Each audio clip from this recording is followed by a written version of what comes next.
Hello everyone, I'm Dr. Mohal Banker, Interventional Radiology from Banker's Hospital, Ahmedabad. અને આજે આપણે વાત કરીશું કે શું જ્યારે ઘૂંટણનું સાંધો બદલવાનું ઓપરેશન જેને ની રિપ્લેસમેન્ટ સર્જરી કહેવાય એ ફેલ જાય તો શું કરવું? ઘણા બધા પેશન્ટ્સ ની રિપ્લેસમેન્ટ સર્જરી કરાવે છે અને ની રિપ્લેસમેન્ટ સર્જરી કર્યા પછી તકલીફોને વધી જાય છે. એટલે પહેલા માનો કે 10 મિનિટ ચાલી શકતા હોય 10 મિનિટ બદલે 5 મિનિટ ચાલી શકે છે. અને ની જોઈન્ટ એક એવો જોઈન્ટ છે જે વેટ બેરિંગ છે. મતલબ કે તમારે તમારા બોડીની કોઈ પણ મૂવમેન્ટ કરવી હોય તો અલ્ટિમેટલી તમારે જોઈન્ટ તો વાપરવું પડશે.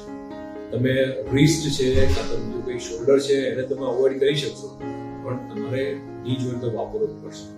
અને એના કારણે જ્યારે ની જોઈન્ટની તકલીફ પડે છે ત્યારે પેશન્ટ પોતાની normal day to day life જીવવા માટે અસમર્થ થઈ જાય. અને આને જ કારણે જ્યારે ની રિપ્લેસમેન્ટ સર્જરી ફેલ જાય તો શું કરવું?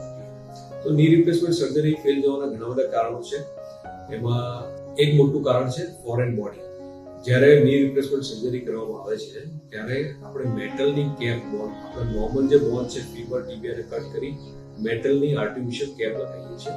અને આ કેપ એ ફોરેન બોડી છે અને ઘણીવાર બોડીને એક્સેપ્ટ નથી કરતી, એને કારણે પેઇન થતું હોય છે.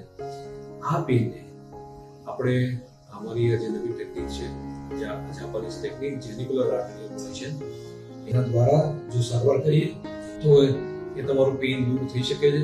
કારણ કે અલ્ટિમેટલી ફોરેન બોડી જે છે મેટલના જે જોઈન્ટ એ સરાઉન્ડિંગ સ્પેસમાં ઇન્ફ્લેમેશન ક્રિએટ કરે છે, એટલે કે સોજો ક્રિએટ કરે છે.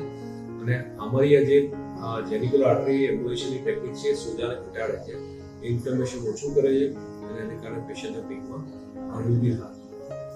બીજા કારણો જોઈએ ઓપરેશન ફેલ જવામાં, જેમાં કોમન રીઝન છે કે ઇમ્પ્લાન્ટની સાઇઝ બરાબર ના નાખી હોય, નાનો જોઈન્ટ નાખ્યો હોય, મોટો જોઈન્ટ નાખ્યો હોય, ઓપરેટિવ જે સ્કિલ છે બરાબર ના હોય જેને કારણે ઘણી વાર ફેલ થાય. સો આના ઓપ્શન્સ બહુ ઓછા છે. આમાં અલ્ટિમેટલી તમારે રીડ સર્જરી કરવી પડે. પણ ફોરેન બોડીને કારણે પેશન્ટને પેઇન ઘણી વાર થતું હોય છે, જોઈન્ટ જે નાખીએ છે એ આ ટ્રીટમેન્ટથી વધુ ફાયદો થતો હોય. So, hope you understand this topic and તમારે કોઈ પણ જાતનો ક્વેશ્ચન હોય તો do ask us. We will be very happy to answer all questions. Thank you so much.